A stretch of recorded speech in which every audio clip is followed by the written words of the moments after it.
Go love your own enemies. Don't be loving mine. My enemies are the theocratic fascists. I don't love them. I want to destroy them.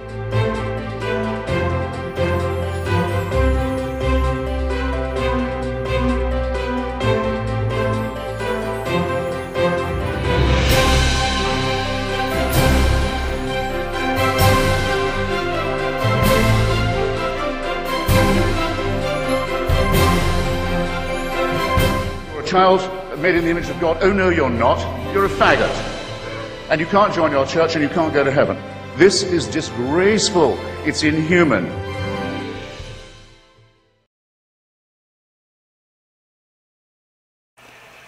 I realize that there's a few more things that I want to say about the people in this clip.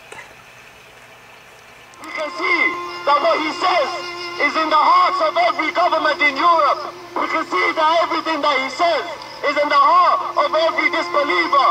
That he wishes to ban the hijab, that he wishes to take away the Quran, that he wants to close down the Islamic centers. That is the same thing that we see in the rhetoric of the British. Islam will come. Islam will dominate. Islam will dominate the east of the east and the west of the west. So no matter where he runs, this dog, Islam will be implemented, so he can go and crawl under any rock.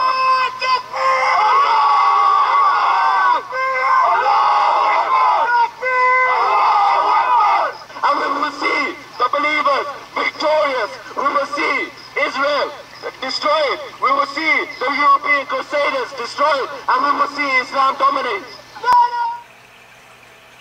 You notice there's no women in this protest? This is something that strikes me every time I see pictures of protesting Muslims. Where are the women? Are women not allowed to express themselves? Are they not allowed to join in and speak out for their beliefs or their way of life? If they're so proud of their veils and the fact that they hide themselves behind them, where are they speaking out? Why are they not? Why do we hear no female voices in these crowds speaking out? But your women aren't oppressed. No. You don't see any women here in these crowds speaking out, but they're not oppressed. You'd let them be there, right? If they wanted to be, you'd let them. You'd let your women who are not oppressed wear Western clothes if they wanted to, even in Western countries where that's normal and that's how people are supposed to dress. That's something else that I wanted to say for these people that are threatening to take over Europe, take over London and America and every place that's free. You know, when I want to visit Europe, I haven't had the privilege yet of getting to visit Europe. There's a lot of really cool countries there that I would love to see. I would love to see Ireland and Scotland and England and Germany and Wales and Sweden and Norway. All these really cool countries with their rich history, sometimes very violent history, but very rich history, and their unique cultures. I would like to see these places so much. And here I am more than halfway through my life. I have yet to see them. I remember I used to want to see Africa really badly too. Now if I went to Africa, the Africa that I wanted to see no longer exists. The animals, they're all in parks. If I want to go on a safari, I'd be going into a park to see animals. I don't really call that wild. I don't call living in a park a wild existence. I call it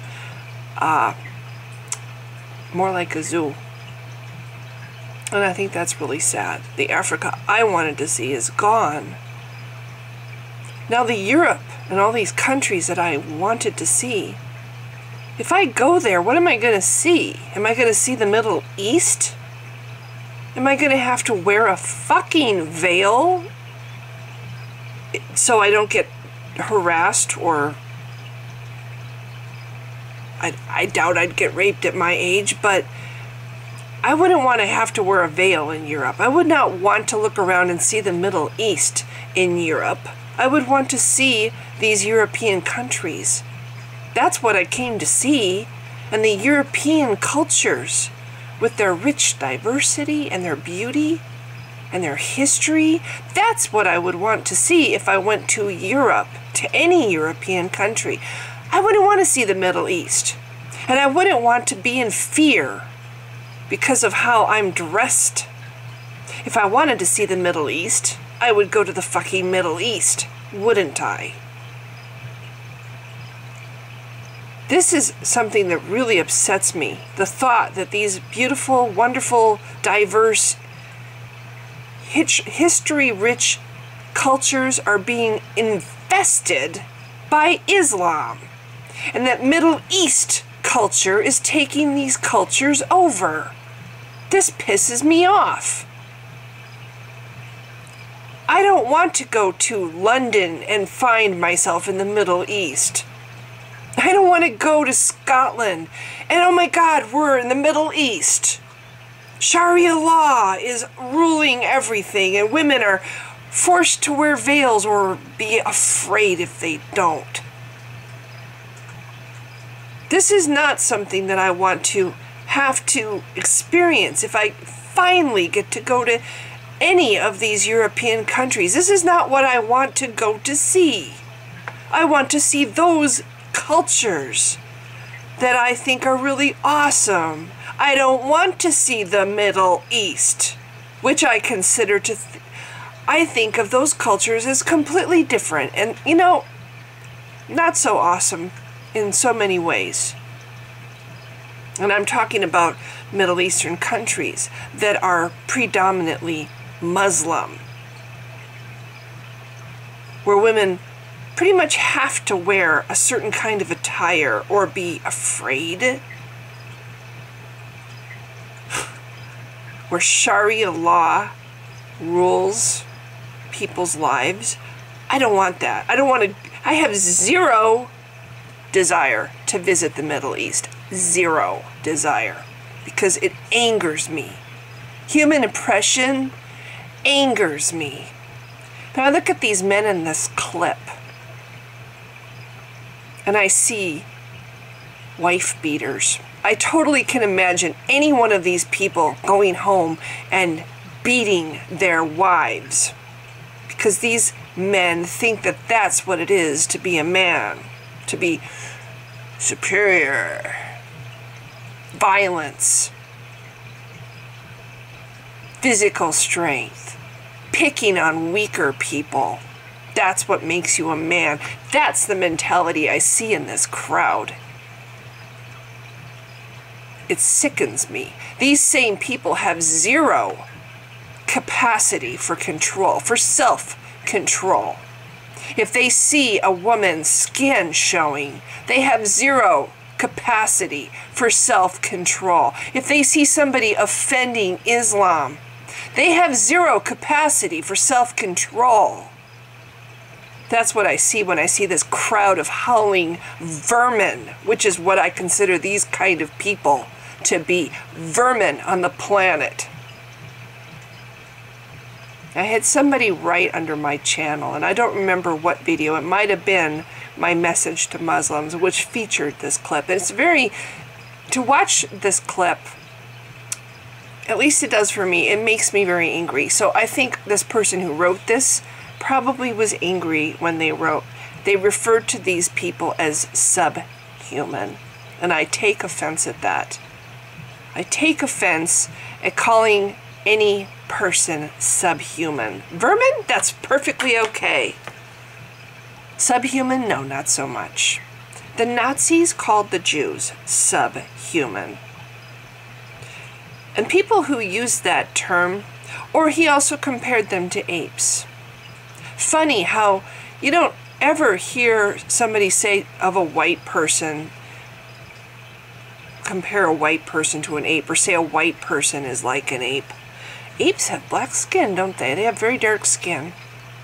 To me, when somebody calls somebody subhuman or like an ape, they're not criticizing a cult or the actions of a cult or the actions of extremists or fanatics like the people in this crowd.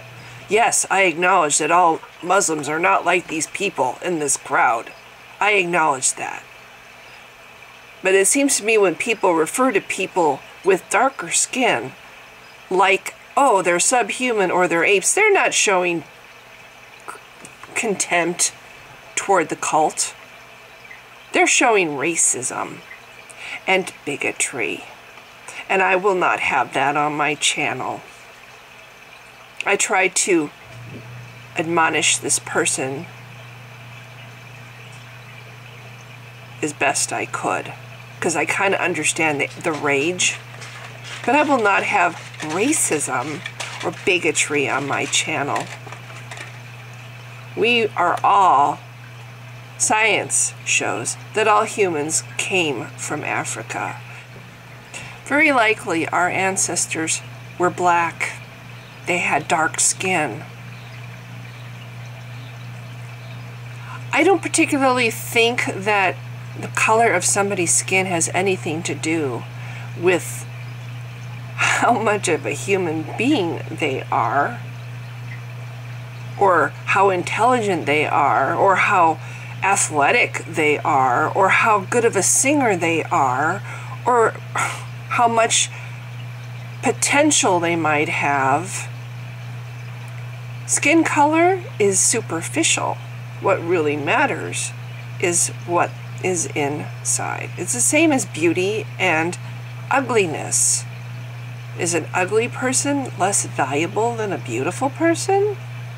Our society sure seems to think so. If you see somebody has died in an accident, I mean, I'll never forget, there was a thing in the news, this is back when I was a kid, about this car full of teenagers that crashed and the kids were killed. And the guy who wrote the article said it was so tragic, they were such beautiful children, or something like that. And my response as a plain person, even back then, was, if they weren't beautiful, would the deaths be less tragic? You cannot judge a person's value on their appearance or on their skin color.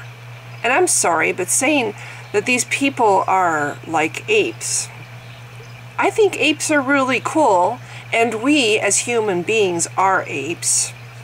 Personally, I think calling the people in this crowd ape-like insults apes. If you study a little bit about ape society, you'll find there's a lot of cool things about apes. And a society of apes would not behave like these people in this crowd. So yeah, I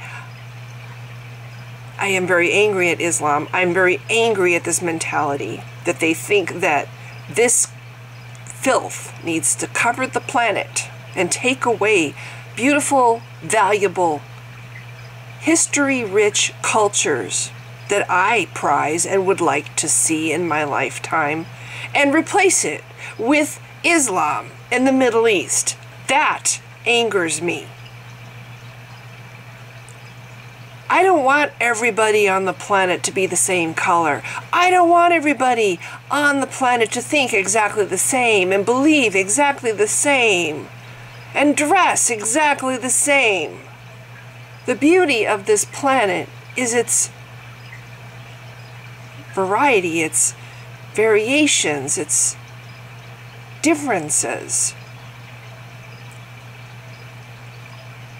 This is a corny analogy, but I like a bouquet of flowers to have different kind of flowers in it with different colors and different shapes.